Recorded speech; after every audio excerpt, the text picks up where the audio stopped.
Sumainyo ang Panginoon. Ang mabuting balita ng Panginoon ayon kay San Mateo.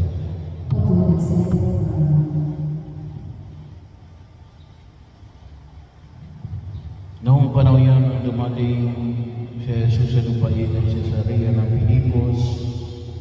Tinanong niya ang kanyang mga alagad, sino raw ang anak ng tao ayon sa mga tao? At sumagot sila, sabi po ng ilan ay si Juan Bautista kayo. Sabi naman ng iba, si Elias kayo. At may nagsasabi pang si Jeremias kayo o isa sa mga propeta. Kayo naman, ano ang sabi ninyo? Sino ako? Tanong niya sa kanila. Sumagot si Simon Pedro, kayo po ang Kristo, ang anak ng Diyos na buhay. Sinabi sa kanya ni Jesus, mapalad ka, Simon na anak ni Jonas, sapagkat ang katotohanan ito hindi inihayag sa iyo ng sino mang tao, kundi ng aking Ama nasa langit.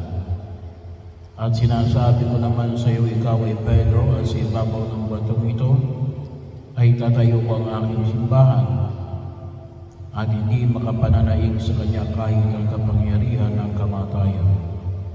Ibibigay ko sa iyo ang mga susi ng kaharian ng langit. Ang ipagbawal mo sa lupa, ipagbabawal sa langit. At ang ipaintulod mo sa lupa, ay ipaintulod sa langit. At maigpit niyang pinagkukulinan ang kanyang mga alagad na huwag sasabihin na siya ang Kristo. Mula noon, ay pinaalam ni Jesus sa kanyang mga alagad na dapat siyang magtungo sa Jerusalem at magdusa ng maraming hirap sa kamay ng matatanda ng bayan, na mga punong saserdote at mga iskriba, at kanilang ipapapatay siya. Ngunit sa ikatlong araw siya ay muling mabubuhay. Niyaya siya ni Pedro sa isang tabi at pinagsabihan ng ganito, Panginoon, huwag namang itulot ng Diyos. Hindi po dapat mangyari ito sa inyo.